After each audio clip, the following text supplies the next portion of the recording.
Bonsoir et welcome dans ce journal du BIF. Alors sans tarder, le sommaire de cette émission, rencontre avec le réalisateur Talal Selami pour son film Ashura. Andy ira demander aux biffeurs si les zombies ont toujours la cote. Mais pour commencer, interview de l'acteur belge que vous reconnaîtrez, c'était un des héros de Dickeneck, Jean-Luc Couchard. Il est à l'affiche du film All the Gods in the Sky.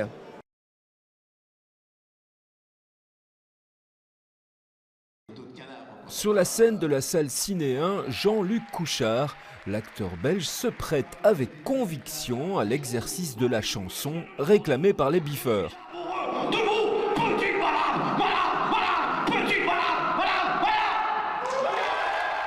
Jean-Luc Couchard, c'est bien sûr l'inoubliable JC dans Dickeneck.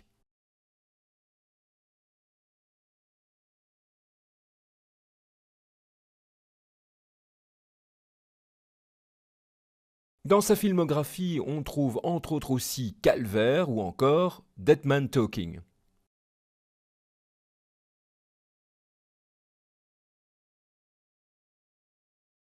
Cette année, il est présent au BIF pour présenter le film All the Gods in the Sky, tous les dieux du ciel.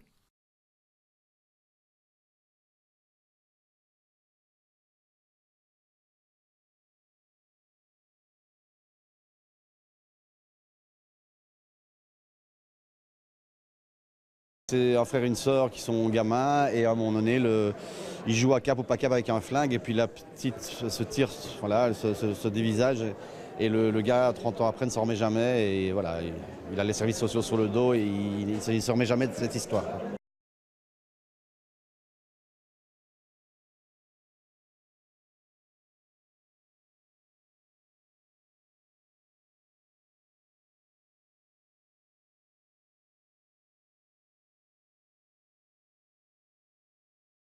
Le réalisateur m'a proposé ce film, puis en voyant le scénario, j'ai dit oui tout de suite. J'avais fait d'abord un court-métrage, puis le long, et puis j'ai dit ah, c'est génial, on y va.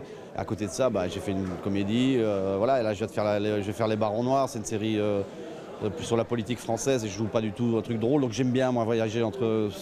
Pour moi, c'est un peu des étiquettes qui m'intéressent pas. Alors si les invités internationaux découvrent le BIF avec enchantement, qu'en est-il pour un acteur belge qui connaît bien le festival ? On est à Bruxelles, on est au BIF, moi il fallait que j'entende la réaction des gens et ça m'a fait mourir de rire. Déjà il rigole, quand la petite se fait tirer dessus, bon voilà, c'est le BIF quoi, c'est comme ça. Moi j'adore venir ici, c'est la deuxième fois et puis voilà, c'est surtout l'ambiance dans la salle avec les gens qui réagissent, je trouve ça génial.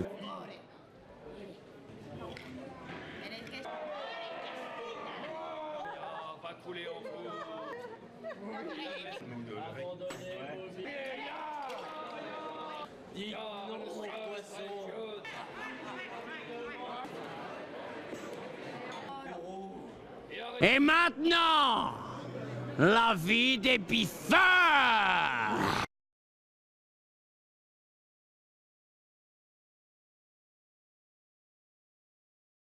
Dans les séries comme dans les films, les zombies sont un peu partout.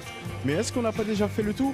On est allé demander aux biffeurs. Les zombies, il y en a beaucoup dans les séries comme dans les films. Oui. Quelques zombies, mais pas tous les zombies. Je pense pas qu'il y ait de bons ou de mauvais zombies. Il y en a beaucoup dans les séries comme dans les films. Vous dites quoi, vous? Stop ou encore? Là, je vous avoue qu'avec la caméra, je ne saurais pas dire.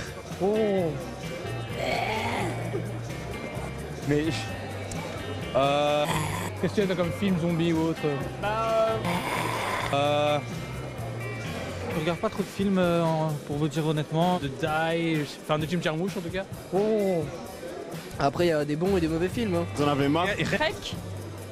Attendez. Mais ça revient à la mode. 28 jours plus tard, c'est avec des zombies. Ouais, je suis assez fan. Non, Walking Dead. Et d'ailleurs, Walking Dead a refait une 3e série. Par exemple, Walking Dead, il tire ça en longueur. Ouais, clairement. Il y a eu... Alors, qui rampe, qui marche, ou qui court. Pourquoi? Quelque chose qui est mort, mais il marche. Pourquoi? Quand ça commence à courir, c'est que c'est pas mort. Ouais, clairement. Non, en fait, c'est naturel. Le film de zombies peut être un bon moyen de faire des bons films. Pourquoi? Bonsoir, bonsoir. Oh. On arrive aujourd'hui, on sait pas trop où on atterrit, mais on adore. T'étais devant la caméra. Qui a la gueule comme moi. Un mort-vivant. Les zombies par ici. Si c'est pour amuser le public, autant qu'on veut.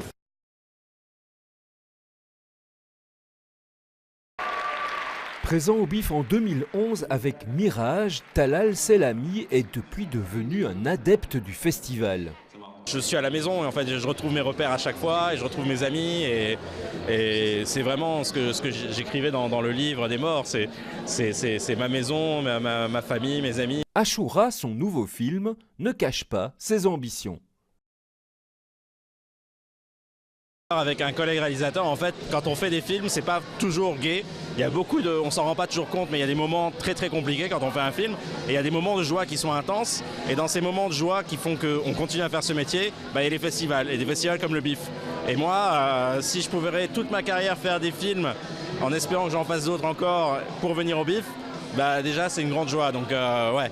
Toute cette difficulté qu'on a pour monter des projets qui ne sont pas forcément évidents parce que c'est du cinéma fantastique et le cinéma fantastique c'est pas ce qu'il y a de plus évident à monter, ça a une récompense, c'est de vivre des moments comme cela.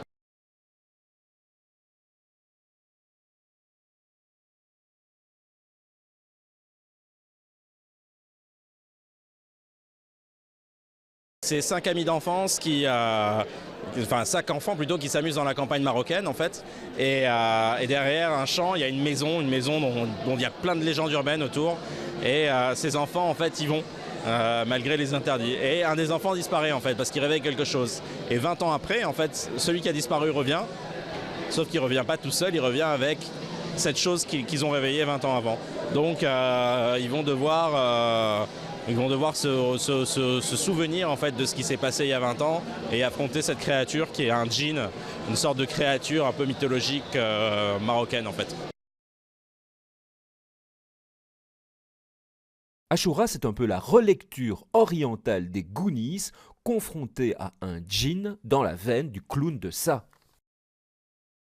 Je ne sais pas si celui-là va rencontrer tout de suite son public marocain, mais je pense qu'il faut plusieurs films en fait pour que les gens commencent à s'habituer et se disent « Ah, il y a quelque chose finalement et cette culture peut être aussi à moi, elle n'est pas forcément aux Américains par exemple » et se dire qu'ils peuvent aussi faire. Donc je pense que l'idéalement c'est que ce film, le scénario idéal c'est que ce film fonctionne, en tout cas qu'il retrouve son public, que les gens qui prennent des décisions se disent « Ah, ça nous intéresse de financer ce genre de film » et que du coup d'autres réalisateurs puissent faire des films comme ça et puis qu'il y ait cette culture qui s'installe, comme ce qu'ont eu les Espagnols, les Asiatiques, et c'est des cinématographies qui se sont fait connaître grâce justement au cinéma de genre.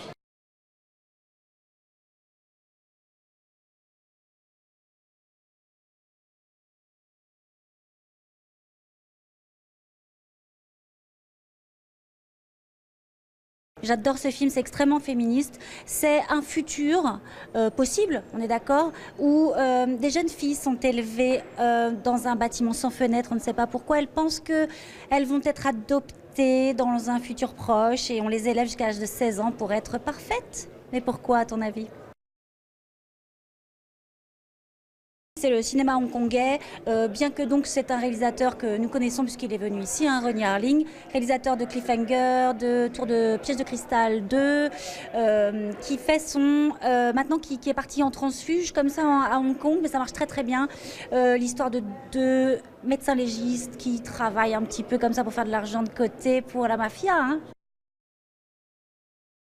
L'actrice est magnifique, elle interprète, son interprétation est fantastique. Il y a donc cette jeune fille qui entend les voix des morts et qui peut les amener à réussir à franchir le cap de la porte, hein, on peut dire, mais elle va devoir se confronter à quelque chose d'horrible évidemment.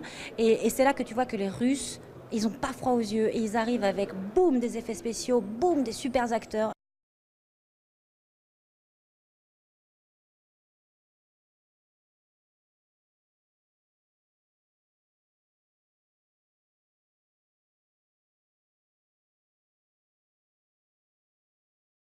C'est donc un jeune homme, un homme qui se réveille couvert de sang et il appelle sa copine qui connaît tout dans les films d'horreur et il dit « Je comprends pas ce qui m'arrive mais toi tu connais tout, tu vas m'expliquer ». Et elle lui dit « Est-ce qu'à côté de toi il y a un masque ? You might be the killer ». Donc en fait il va y avoir toute une reconstitution de comment est-ce qu'il en est arrivé là. Tout au téléphone avec sa meilleure amie qui, elle, loue des cassettes vidéo et qui donc a vu tous les films d'horreur. Et nous aussi, on a vu tous les films d'horreur. Donc on est avec elle à lui expliquer l'histoire.